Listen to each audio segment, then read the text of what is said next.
everybody. Welcome to Habits and Humor. I am Susie B, and this is the show where you come for quick, simple health help. Basically, at its finest, we want to help you to succeed. We want to help you to simplify health and to make it so that you can prioritize yourself and the goals that you have for yourself in a way that actually works in your real life, because that's what matters. We can go on these crazy experiences where, we do something overwhelming and crazy for a short period of time. But if it doesn't last long term, then is it really worth spending that time? Probably not. So today we're going to talk a little bit about how to keep it simple, how to keep it straightforward, and how to make it so that you're not only covering one part of health or one part of wellness, one part of fitness, but we want you to have sort of the functional aspect of all of it together so that you can feel really, really good about your whole health and not just one piece here or one piece there. Today, we have a phenomenal guest with us. Her name is Vanessa Ivory. Thank you for joining us, Vanessa. Thanks for having me. Yeah. So she fares from the Australia half of the world, right? You're down in Yeah, I'm New Zealand, even New further. Zealand. Okay, excellent. So Vanessa is a wellness coach and a functional nutritionist. And I like her story because of how transformative it was for her and how the little things add up over time. And so, Vanessa, tell us a little bit about your story and kind of how you got into the wellness space, and then we'll go from there. Sure. So I was always a fitness junkie. I think my mother took me I had my first gym membership at about 15 years old. I grew up in the back of school halls while she was doing group Jane Fonda classes. And so it was just, it's just what I knew. And when I was 32, I was out training for a duathlon, and I was unlucky enough to be hit by a car overtaking a truck. So thankfully, I was already pretty fit and strong physically, but the healing journey was significant, and it meant that I really had to dive into the nutrition, the mindfulness, the whole kind of picture in order to get myself back to where I am today. So that's kind of why I've landed where I am now. Wow, that's so incredible. Mm. Oh my goodness. What was that like? Like, tell us a little bit about that experience. Do you remember much from when that happened, or was it No, kind of a blur? yeah, I have no memory of the accident itself. So I woke up in hospital in complete traction, the plastic boards from neck to feet, neck braces. And initially they thought I'd broken my neck away from my skull. So I Oh my had, gosh. yeah, I had multiple injuries, which they weren't sure I would recover from. So nobody in the hospital was senior enough to move me for 24 hours. So I was lying strapped into a board, waiting for someone to tell me what next. So, yeah, it was an insane journey. It took, I think, 4.5 months to be able to lie down in bed straight after the accident, because Christ.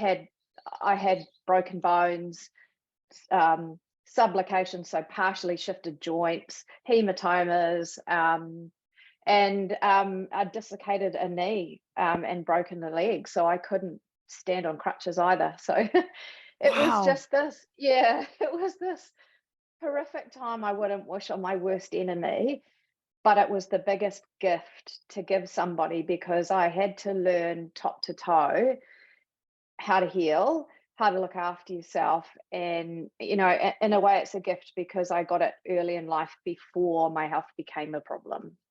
Wow. I mean, that's optimism at its finest right there. Saying that you had Mm. to that it took you 4 months before you could lie down as a Mm. gift. Wow, that's inspiring. So, you get this obviously life-altering experience. What was like Mm. the beginning? What did you start with, and what what kept you going? What moved you to the next level?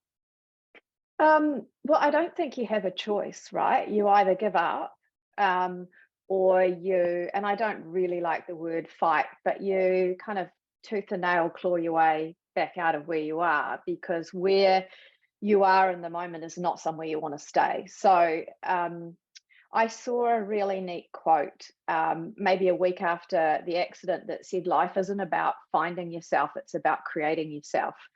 And that actually drove me forward, because I was like, okay, I'm broken. I'll recreate myself and I'll evolve and I'll continue to evolve and I wonder where I'll land.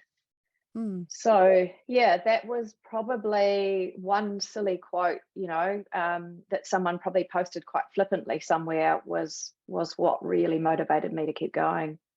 That's amazing. Say the quote one more time for us so we can all write it down. Yeah, life isn't about finding yourself, it's about creating yourself.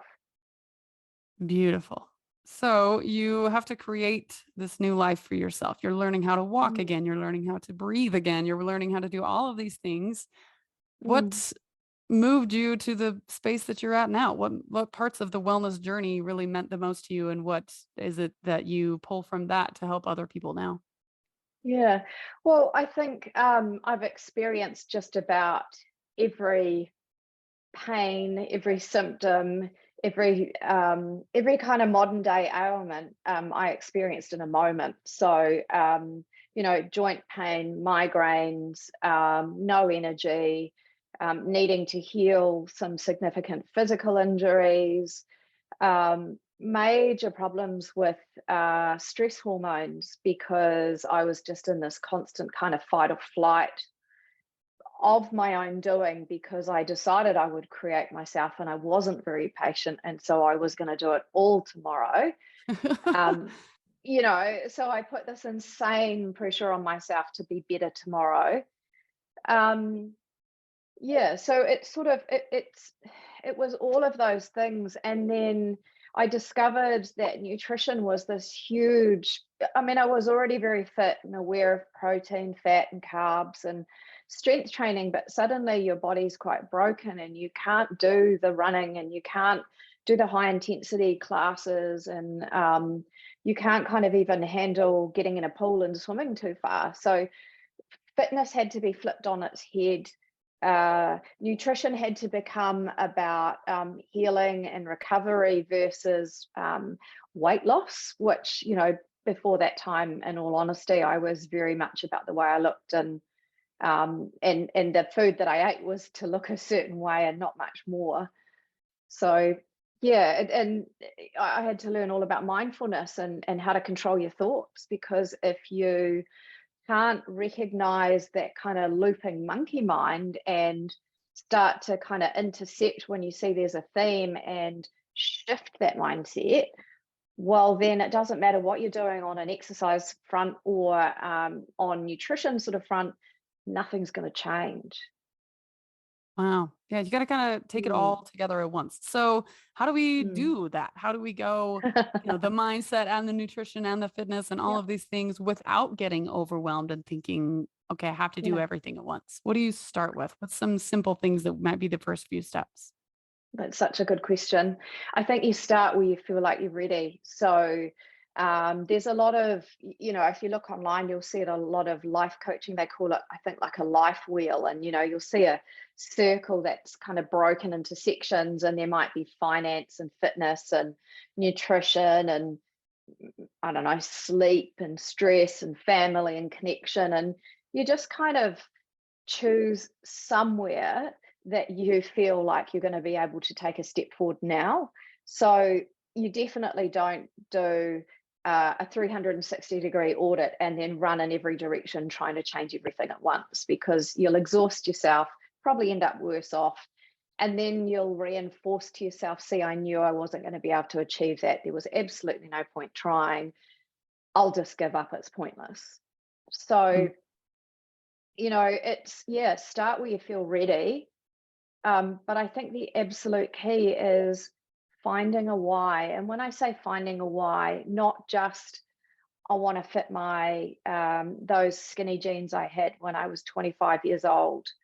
It's got to be deeper than that. It can't be I'm going on holiday, a summer holiday at some point, and I want to wear a bikini, or I want to have ripped abs and biceps, for the beach type stuff. It's got to be, if I get those things, why do, what's the deeper why behind that? Is it that then I'm living in alignment with my values, and one of my values is to be fit and healthy?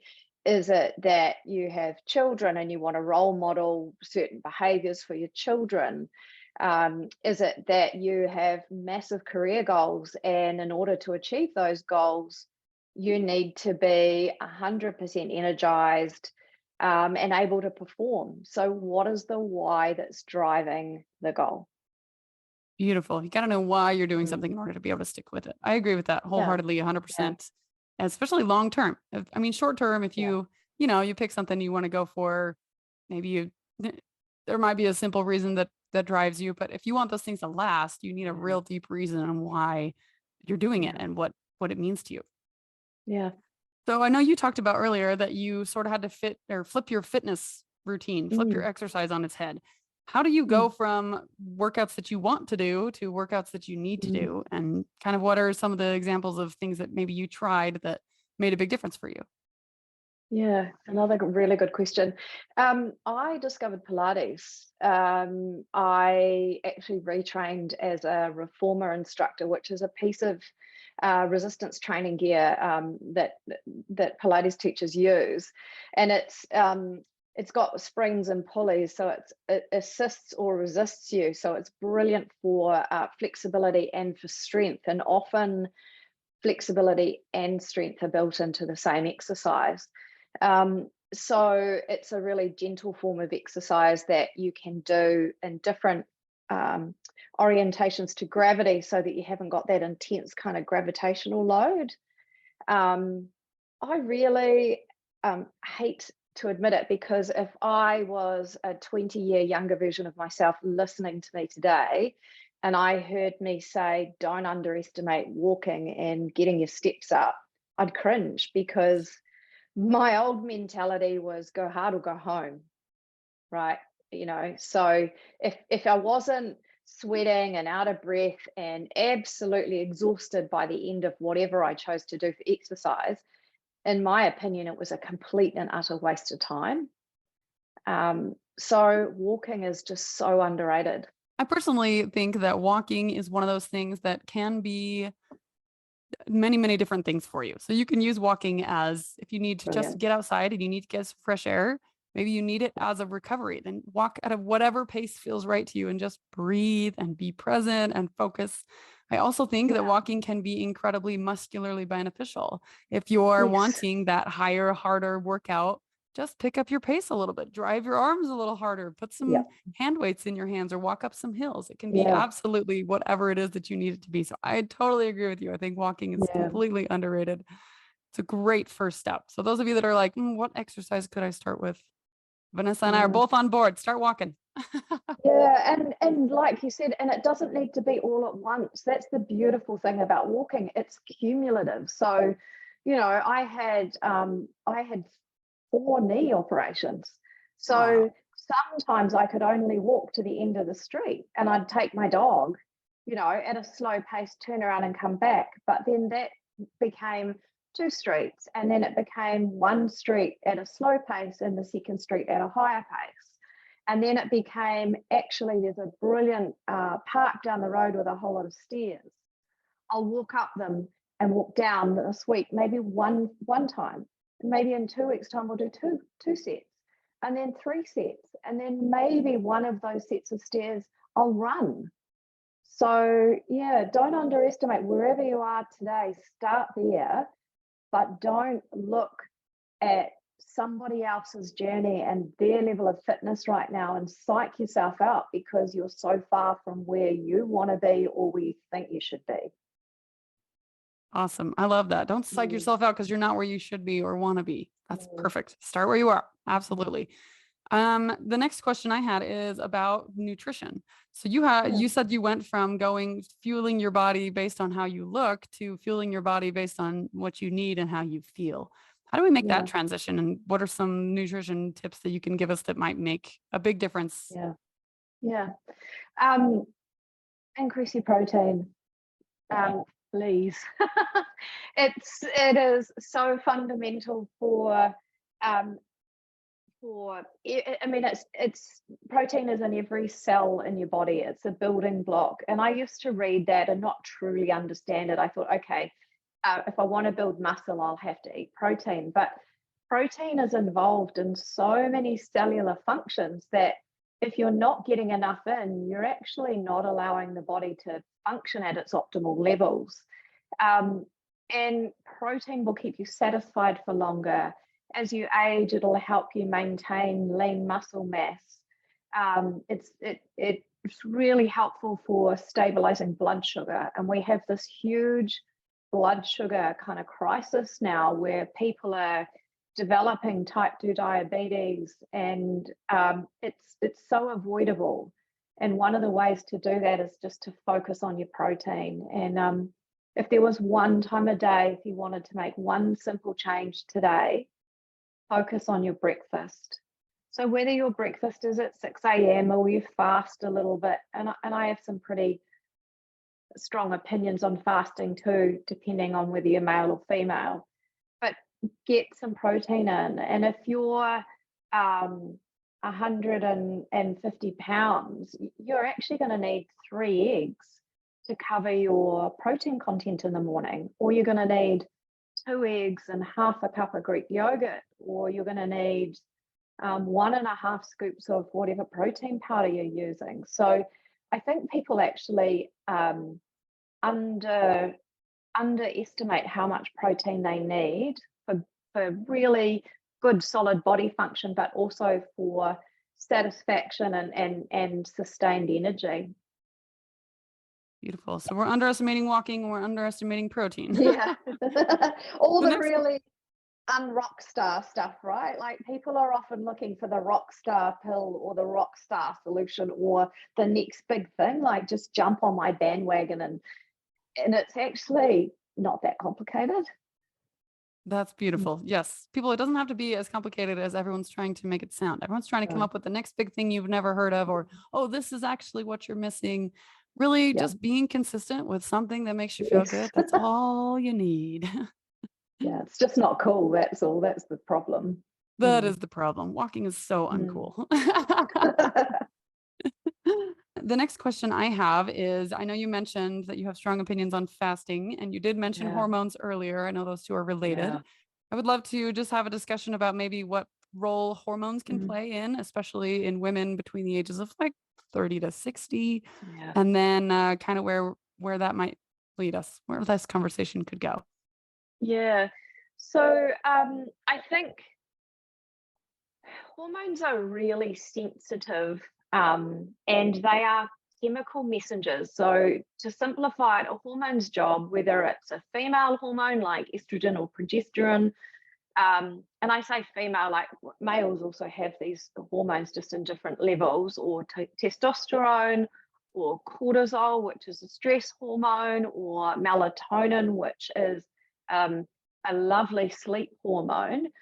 All hormones are chemical messengers. So when we produce them, they shuttle around in our bloodstream to where they're meant to go.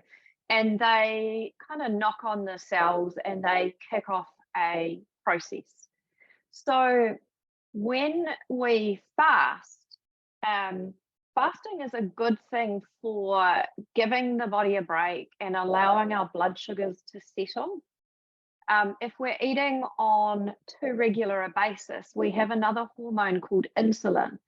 And insulin, when it is high, and it's high when we have carbohydrates in our diet, if we're constantly consuming the wrong amount for our energy needs, it's physiologically impossible to burn fat.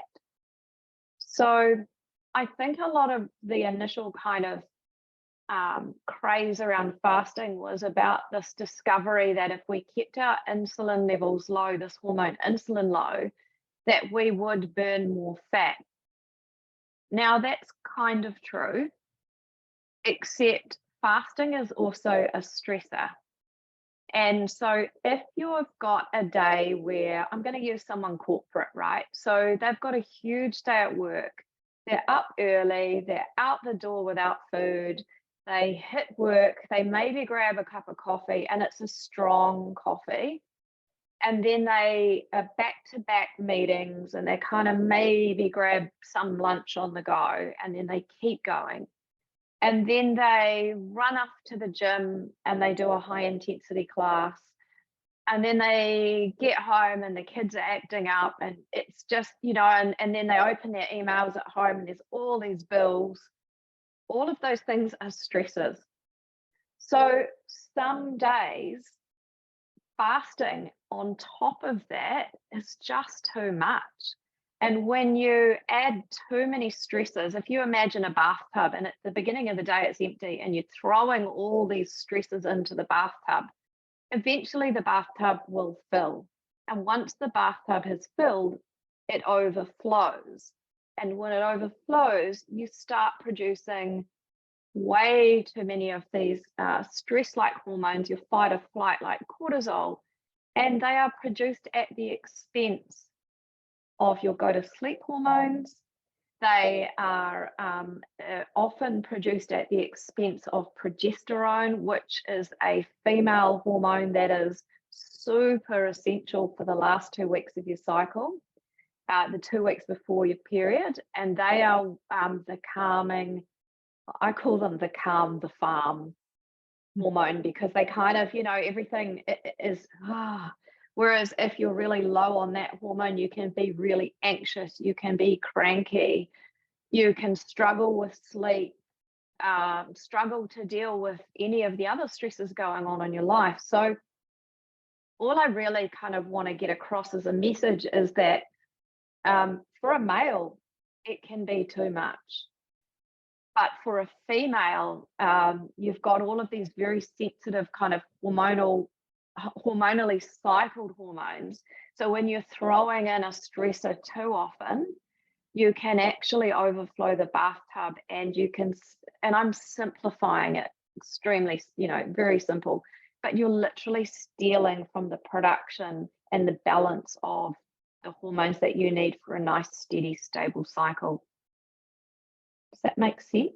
Yeah, that's fascinating. Definitely. So, what's one way that if you are experiencing these symptoms, or you're feeling, high stress levels, or you're feeling that anxiety from having low progesterone, what's one way that we can balance these out? Like, what's some actions that we can take that keep that from happening or prevent it once it's already happened? So nutrition is really key. Making sure that you're not under eating. So, whatever your maintenance calories are, if you are well under those on a regular basis, so if you're actually under feeding yourself in an effort to lose weight, and then you fast on top of that, on top of a stressful day, you won't lose weight. What you'll do is your body will hold on to it for dear life because it thinks it's in danger. So one of the things that you can do, which sounds so counterintuitive, but so many of my clients come to me in this state and it works for them, is bring your calories up to maintenance. So make sure that you're eating enough and include some carbohydrates, some starchy carbs like sweet potato, kumara, rice, around 1 fist for a sort of a smaller female, up to 2 fists for a larger female or male. Include them in your evening meal, and those carbohydrates will settle your central nervous system overnight. They'll encourage the production of the right hormones and the right physical state to put you into a nice deep sleep. So then you wake up in the morning and that bathtub's empty again. Beautiful. All right, y'all, we've covered it all. We've just covered exercise. We've covered nutrition. We've covered hormones. We covered every single thing, every aspect of whole health wellness. Okay. Well, you guys, if you have any questions, you can certainly reach out to me, or you can certainly reach out to Vanessa. Do you have an email address or a social media somewhere that you'd like them to reach you?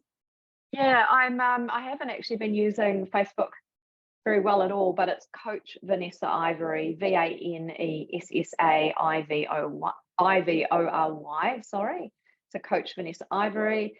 If you're on LinkedIn, I'm very active on there under the same handle, and also just hello@vanessaivory.co.nz. But any questions, I'm here to help.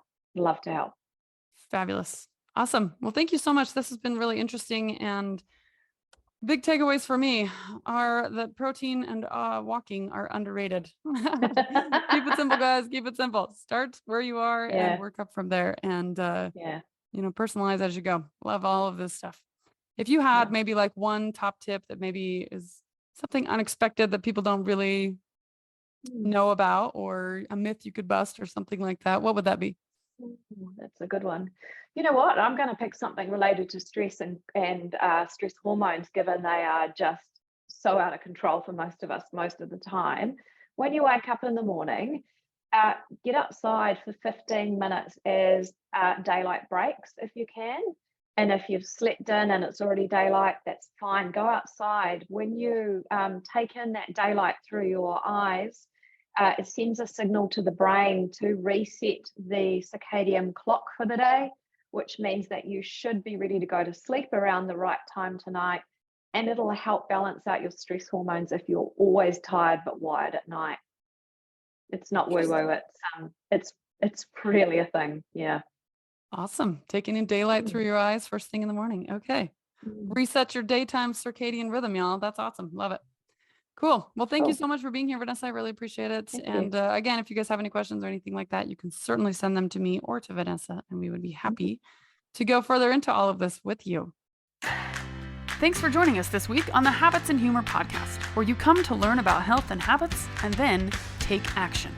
If you're ready to take action and turn simple habits into massive results that last a lifetime, or you'd like to join our free live call with incredible guests every Tuesday, message me at Susie B Habits.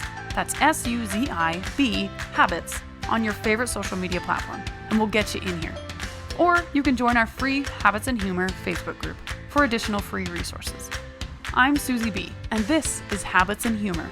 Come to laugh, stay to learn, choose to live.